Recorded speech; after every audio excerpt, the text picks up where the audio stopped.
नमस्कार, मी पंजाब डक. आज आहे 25 मार्च 2025 आणि राज्यातल्या सर्व शेतकऱ्याला सांगू इच्छितो की कारण की राज्यामध्ये आता सर्व शेतकऱ्याचा कांदा काढणं चालू आहे, त्याच्यानंतर गहू काढणं चालू आहे, काही शेतकऱ्याचा हरभरा काढणं चालू आहे, ज्वारी काढणं चालू आहे आणि रॅकवर देखील शेतकऱ्याचा द्राक्षाचा माल देखील आहे.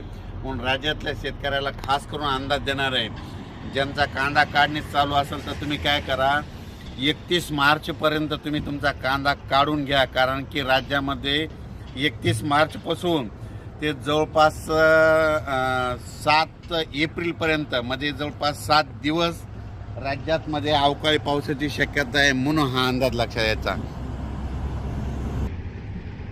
जसा आता हे मार्च एंड चालू आहे तसंच म्हणजे मार्च एंडला सगळे कामं म्हणजे आटपत येते, समजा बँकेचे यायचे, तसं माझं एक सगळ्या सर्व शेतकऱ्याला म्हणणं आहे की तुम्ही काय करा, ह्या मार्च एंड म्हणजे 31 तारखेपर्यंत आपल्या शेताचे सगळं गहू कांदे असलं तर काढून घ्या. कारण की राज्यामध्ये 1 एप्रिलपासून ते 7 एप्रिलपर्यंत म्हणजे जवळपास 7 दिवस राज्यात दररोज आज या भागात, उद्या दुसऱ्या भागात, पुन्हा परवा दिवशी तिसऱ्या भागात, पुन्हा चौथ्या दिवशी पहिल्या भागात असा अवकाळी पाऊस पडणार आहे. म्हणजे सांगायचं झालं तर मुंबईला देखील पाऊस पडणार आहे, पुण्याला देखील पडणार आहे, पूर्व विदर्भ, पश्चिम विदर्भ, दक्षिण महाराष्ट्र, उत्तर महाराष्ट्र, कोकणपट्टी, खानदेश, मराठवाडा मध्ये सगळ्या भागामध्ये दररोज 1-1, 2-2 दिवस मुक्काम करत पाऊस पडणार आहे. म्हणून हा अंदाज लक्षात घ्यायचा.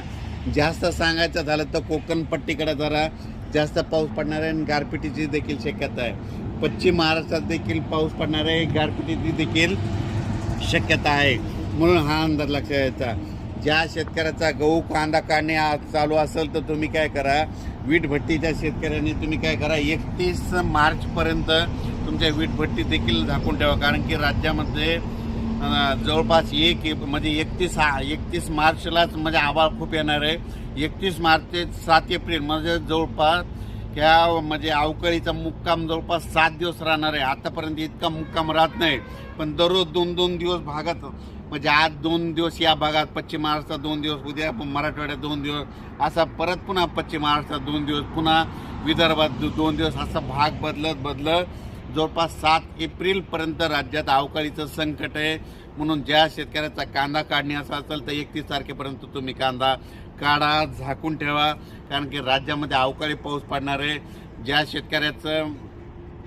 शेतकऱ्याला द्राक्षाचं ते रॅकवर टाकायचं असेल तर तुम्ही काय करा, 5 एप्रिलनंतर टाका. कारण की ना अगोदर टाकू नका, कारण की म्हणजे द्राक्ष पट्ट्यात तर खूप पाऊस पडणार आहे. म्हणून हा अंदाज लक्षात. आणि ज्या शेतकऱ्याच्या खरबूज असेल तर तुम्ही तुमच्या टरबुजाची काळजी घ्या. पण राज्यात मात्र पाडव्याच्या नंतर म्हणजे शेतकऱ्याचं जे नवीन साल सुरू होतोय, गुढीपाडव्यापासून ते जवळपास 7 दिवस सारखा म्हणजे भाग बदलत अवकाळीचं सावट आहे. म्हणून हा अंदाज लक्षात येतात. आणि आणखीन एक सर्वजणांना सांगतो की पुढच्या वर्षीमध्ये 2025ला पाऊस कसा पडणार तर तुम्हाला एक माहीत असं सांगतो. गुढीपाडव्याच्या नंतर त्या 8 दिवसामध्ये जर तुमच्या गावावर निसर्ग आभाळ गेलं तर त्या वर्षी जास्त पाऊस पडतो.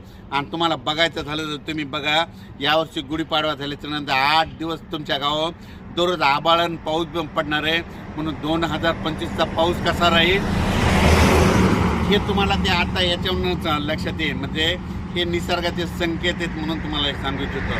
म्हणजे पूर्वी काय वाचायचं, गुढीपाडव्याच्या वेळेस त्या 8 दिवसामध्ये नुसतं तुमच्या गावानं आभाळ गेलं तर त्यावर्षी खूप पाऊस पडतो. आणि यावर्षी तर गुढीपाडव्याच्या नंतर 8 दिवस पाऊसच पडणार आहे. त्याच्यामुळे 2025ला चांगला पाऊस राहणार आहे हे तुम्हाला आता बघायला भेटतं.